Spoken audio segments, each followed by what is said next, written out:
जब भी नया टीवी खरीदने की बात आती है तो सबसे पहला सवाल यही होता है, एलईडी ले, मिनी एलईडी ले या ओलेड। लेकिन अब इन सब के बीच एक नया नाम आ गया है, माइक्रो आरजीबी टीवी। कई लोग तो इसे ओलेड का भी फीचर रिप्लेसमेंट बता रहे हैं, लेकिन आखिर ये माइक्रो आरजीबी टीवी है क्या? क्या इसकी पिक्चर क्वालिटी सच में ओलेड से बेहतर है? और अगर आप आज नया प्रीमियम टीवी खरीदने की सोच रहे हैं तो क्या आपको इसके आने का इंतजार करना चाहिए? आइए आसान भाषा में समझते हैं। Hi everyone, you are watching NBT Tech on the go. I am your host Mohini Singh. सबसे पहले एक बात समझिए, जब भी हम टीवी देखते हैं तो हमें सिर्फ स्क्रीन दिखाई देती है, लेकिन उसके पीछे बहुत बड़ी टेक्नोलॉजी काम कर रही होती है। सबसे पहले बात करते हैं नॉर्मल एलईडी टीवी की। इसमें पीछे वाइट एलईडी बैकलाइट होती है और उस वाइट लाइट को एलसीडी पैनल और कलर फिल्टर से गुजारा जाता है, जिससे रेड, ग्रीन और ब्लू कलर्स बनते हैं और आखिर में पिक्चर तैयार होती है।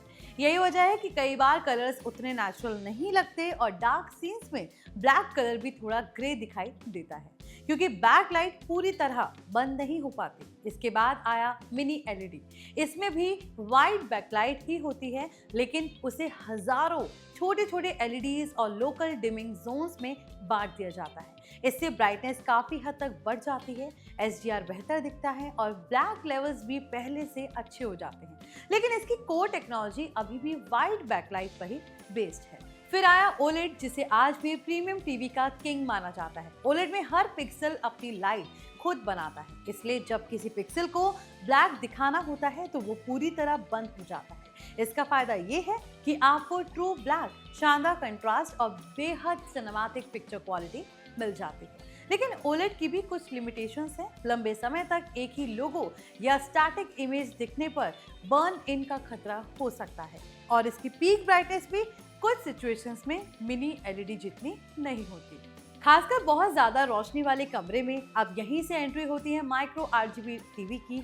इस टेक्नोलॉजी की सबसे बड़ी खासियत यह है कि इसमें ट्रेडिशनल वाइट बैकलाइट की जगह रेड, ग्रीन और माइक्रो ब्लू एलईडीज का इस्तेमाल किया जाता है। यानी वाइट लाइट बनाकर उसे फिल्टर से कलर में बदलने की जरूरत नहीं पड़ती, बल्कि जिस कलर की जरूरत होती है वही कलर की लाइट सीधे निकलती है। इसका फायदा ये होता है कि लाइट की एफिशिएंसी ज्यादा बढ़ जाती है, कलर्स ज्यादा प्योर हो जाते हैं और नेचुरल दिखाई देते हैं। ब्राइटनेस काफी ज्यादा मिलती है, एचडीआर कंटेंट पहले से ज्यादा शानदार लगता है। अगर आप बहुत ब्राइट रूम में टीवी देखते हैं तो माइक्रो आरजीबी वहां भी शानदार परफॉर्मेंस दे सकता है। अब सवाल आता है, क्या माइक्रो आरजीबी ओलेड से बेहतर है?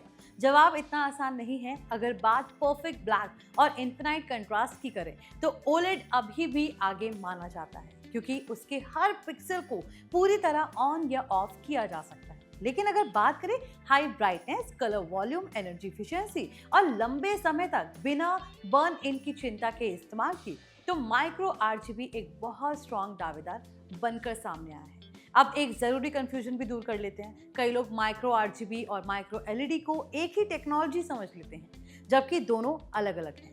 माइक्रो एलईडी में हर पिक्सल खुद एक माइक्रो एलईडी होता है और वही लाइट बनाता है। वहीं माइक्रो आरजीबी टेक्नोलॉजी में रेड, ग्रीन और ब्लू एलईडीज का इस्तेमाल बैकलाइट सिस्टम के तौर पर किया जाता है, जिससे कि वाइट बैकलाइट की जरूरत खत्म हो जाती है। यानी इसे ट्रेडिशनल मिनी एलईडी से एक कदम आगे की टेक्नोलॉजी कहा जाता है। लेकिन ये माइक्रो एलईडी जैसी सेल्फ एमिसिव डिस्प्ले नहीं है। अब सबसे बड़ा सवाल, क्या आपको अभी माइक्रो आरजीबी टीवी खरीद लेना चाहिए? अगर आपका बजट अनलिमिटेड है और आप सबसे नई डिस्प्ले टेक्नोलॉजी चाहते हैं तो आने वाले समय में माइक्रो आरजीबी निश्चित रूप से एक शानदार ऑप्शन बन सकता है। तो आई होप ये वीडियो आपके लिए इन्फॉर्मेटिव रहा हो। अगर वीडियो पसंद आया तो इसे लाइक करें, शेयर करें, साथ ही हमारे channel NBT Tech on the go को सब्सक्राइब करें।